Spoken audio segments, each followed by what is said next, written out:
Allez, Benarbia est là ce soir, François Malardo également, c'est l'after jusqu'à minuit et on va parler mercato tout de suite avec le premier avis du soir, celui d'Ali. Jingle Benarbia.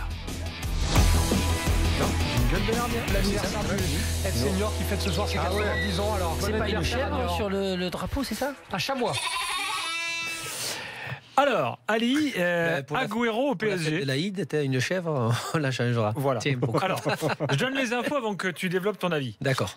Agüero annoncé, alors non, pas annoncé. Enfin, Non. la presse, plusieurs Pressenti. types, la presse anglaise et le Parisien d'ailleurs, que la presse en l'occurrence française, évoque une offre du Paris Saint-Germain pour Agüero. La question est la suivante, Ali, et c'est l'objet de ton avis. Est-ce que c'est une bonne idée? C'est une très bonne idée. Très très bonne idée, parce que s'il y en a un qui peut nous faire passer un cap au niveau de l'efficacité offensive, c'est un Agüero beaucoup plus qu'un Di Maria, beaucoup plus qu'un Draxler, qu'un Lucas, qu'un Pastore, parce que ce sont des joueurs qui vont apporter les actions offensives. Ça, on a. On a du Pastore, du Verratti qui peuvent amener ça devant.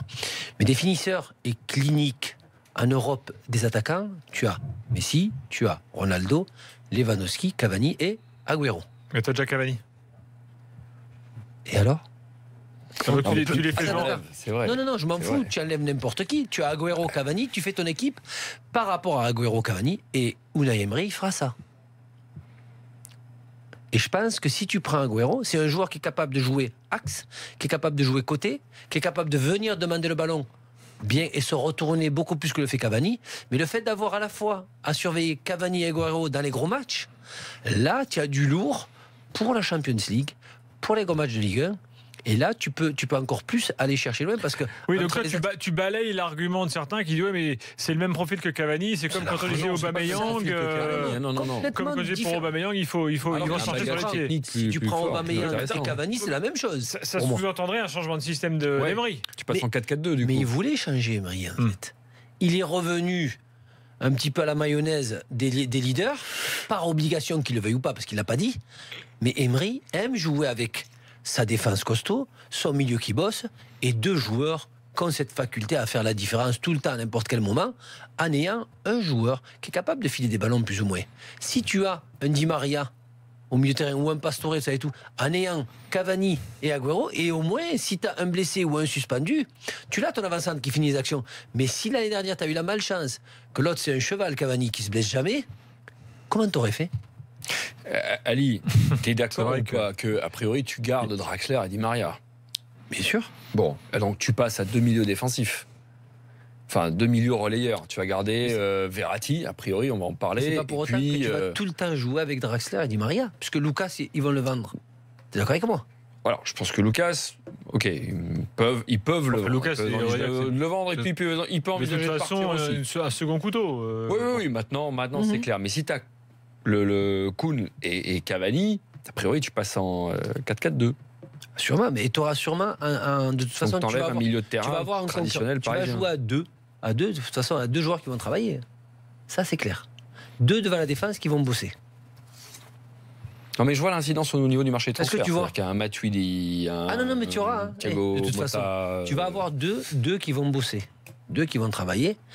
Et après, deux, entre Di Maria, Draxler, voire Pastore, qui vont faire un petit peu le complément de travail et d'amener le ballon proche du but avec Agüero et Cavani. Et Agüero, c'est ce joueur-là, beaucoup plus à la rigueur qu'un Pastore, qui peut tourner autour de Cavani, qui est capable de venir demander le ballon et d'être un 9,5, ce qu'on n'avait pas. Tu ne l'avais pas. Ce soir, l'agent d'Agüero dit non, il va rester à City. Bon, alors après, évidemment, il y a toujours une part de bluff, de faux semblants. Il se bat avec Guardiola. Je ne sais pas si Agüero serait intéressé par venir au PSG. Ça, par contre, c'est mon point d'interrogation, parce que c'était quand même la star à Manchester City. Et d'un coup, le fait que Guardiola vienne, il y a eu un chamboulement. Et que l'arrivée de Jesus, que je disais que c'était un très très bon, et Guardiola veut absolument jouer avec Jesus en attaque. Dans l'efficacité, il n'a pas fait... Donc, si sa perspective, c'est d'être le numéro 2 à City, je pense pas. Maintenant, on attend. S'il y a une approche du PSG, on va voir les autres clubs. Il n'a pas fait sa plus mauvaise saison, même si elle n'a pas été aussi flamboyante que les précédentes. Il a quand même inscrit 20 buts en première ligue. Non, il marque toujours. Et quelques buts aussi en Coupe d'Europe. Et puis il est tout le temps là. Attends, François, je regarde plusieurs fois les matchs de City. Je suis monté 2 fois à des gros matchs contre Arsenal et je ne me rappelle plus encore. Je pense que c'est un bon complément de Cavani. Agüero, il est est énorme. Il est entouré par 2 joueurs de haut but. Il ne perd jamais la balle. Il se retourne tout le temps. Il est tout le temps au premier, au deuxième poteau, devant le gardien. Il est énorme. Il est énorme. On va prendre l'avis de Thomas au 32-16. Thomas qui est supporter de Paris. Salut Thomas. Salut les gars, comment ça va? Salut Thomas. Ça va et Salut, toi Thomas. Ça va parfaitement. Alors, est-ce que tu es d'accord avec Ali? Est-ce qu'il faut le prendre oui. absolument? Ah mais je suis tout à fait d'accord avec Ali. Je sais que le PSG le voulait déjà il y a 2 ans, si je me souviens bien, et que ça n'avait pas du tout marché. Je suis d'accord avec Ali sur le fait que Guardiola préfère Jesus en attaquant, et ça s'est vu cette année. Agüero a beaucoup moins joué. Et tout à l'heure, vous vous posiez la question du schéma tactique, mais il ne faut pas oublier qu'Emery à Séville, il jouait en 4-2-3-1. Oui, c'est le schéma d'Emery. Oui. C'est le schéma d'Emery. Moi, je pense que cette année, il ne l'a pas fait tout simplement parce qu'il n'avait pas les joueurs. C'est-à-dire Pastore était blessé la moitié du temps.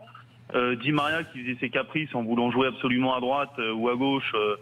Ensuite, il y a eu l'arrivée de Draxler, Moura, Lucas qui faisait, lui, il broutait la ligne de touche et il partait toujours à l'aventure, mais c'était pas du tout le même profil qu'Agüero. Et moi, Agüero, je le verrais très bien dans un 4-2-3-1, juste derrière Cavani ou sur un côté. Moi, ce que je vois, c'est qu'on aura 3 milieux de terrain offensifs, et dans ces 3 milieux de terrain offensifs, Emery, il aura juste à choisir entre Draxler, Di Maria, Pastore et Agüero, quoi. Tu ne vois pas plus axial, toi, que ça, Ali? Agüero, moi, je le vois il est capable de Cavani, jouer. moi. Il est capable de jouer dans les 3 postes. Il ne reste jamais, il bouge énormément. Il est très intelligent, il ne perd jamais le ballon. Et dès qu'il se retourne, j'ai regardé, tout le monde parle de Silva qui débute les actions. C'est dès que Agüero touche le ballon aussi. Il a cette faculté à venir au milieu, à se tourner un petit peu ce que faisait Zlatan, mais en vitesse grand V. Mais moi, ce que je vois, c'est que Agüero, il a un peu le jeu qu'avait Cavani quand Ibra était numéro 9. On disait toujours que Cavani, c'est un attaquant de pointe, mais il joue sur le côté. Et Agüero, on voit à City, c'est souvent du redoublement de passes, c'est-à-dire il va chercher le ballon une fois que le ballon est récupéré par les milieux de terrain, enfin par les milieux défensifs entre guillemets, et souvent il initie les actions, un jeu très rapide au sol, en s'appuyant sur les milieux offensifs. De temps en temps, il termine l'action, de temps en temps, il faisait la passe décisive. Mais moi, Agüero, je le vois très très bien s'intégrer dans un 4-2-3-1 à la Emery. Tiens, il y a Hicham qui dit attention, c'est comme Zlatan, dans les grands matchs de Ligue des Champions, il n'est pas bon.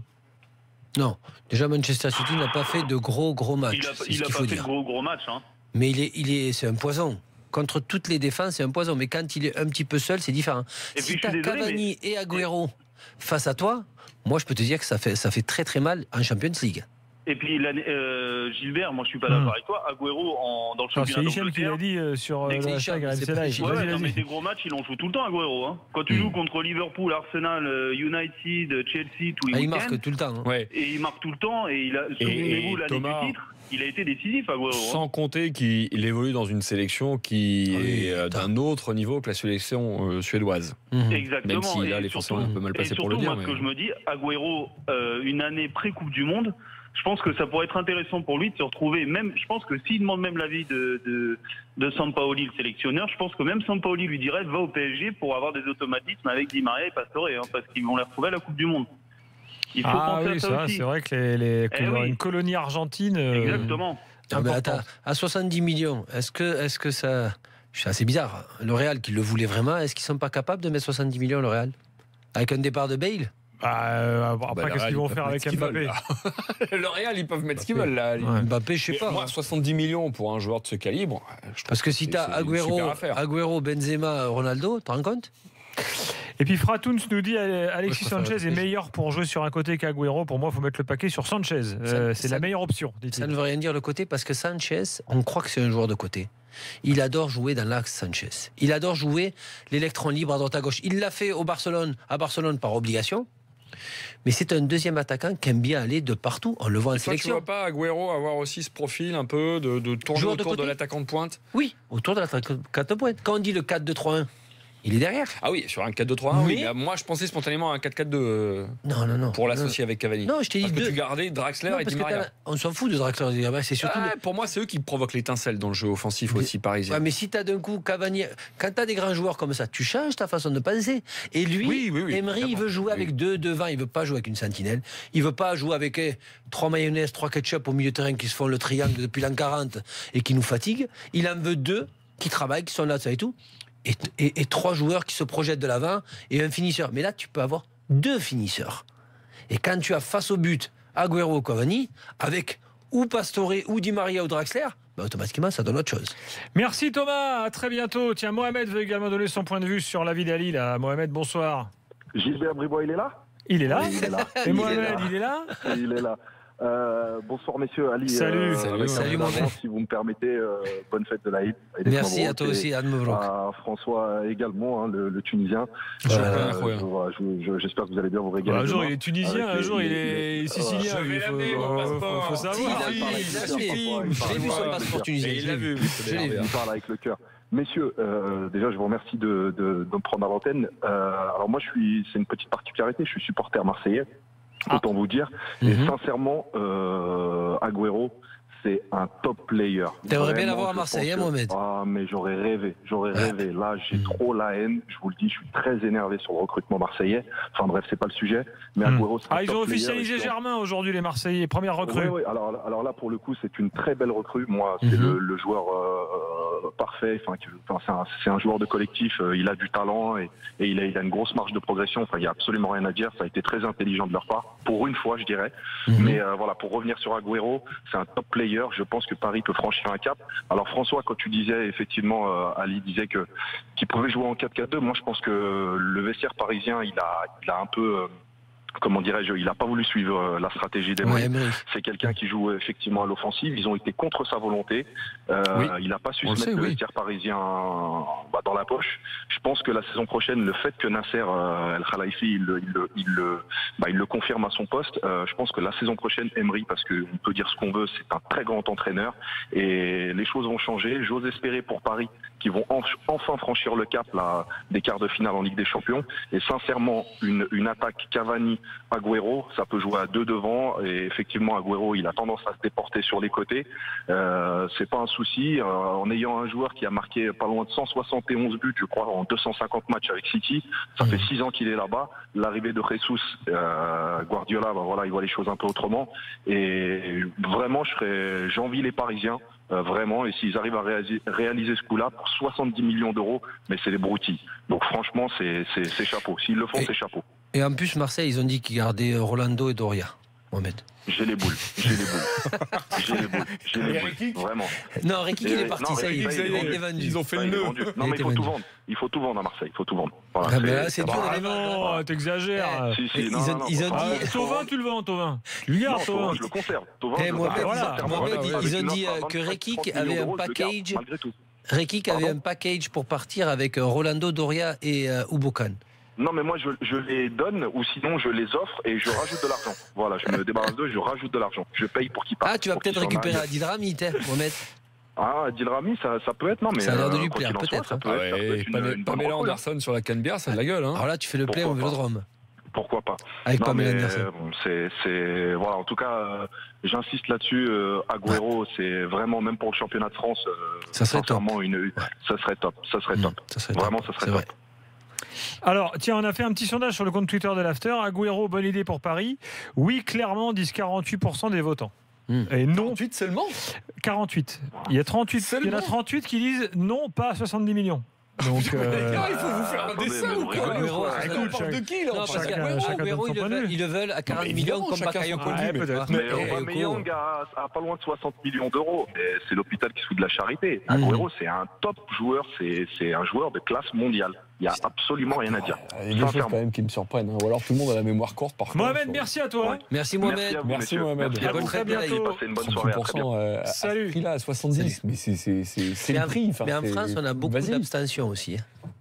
Ah oui, c'est vrai. On est les pas, rois. oui, mais pas pour En les ce sondages moment. de l'after. T'es sûr? Les sondages de l'after, il n'y a pas d'abstention, excuse-moi. Ah, ça C'est va. surprenant comme élément. Dans quelques instants, on continue avec les infos du jour concernant Verratti. On aura également Simone Rovera qui va nous expliquer exactement ce qui s'est passé. C'était ce matin dans la Gazzetta dello Sport. Ça fera l'avis de François dans quelques instants. Et puis tout le reste de l'actu Mercato également à suivre. C'est tout de suite dans l'after. On se retrouve dans quelques minutes.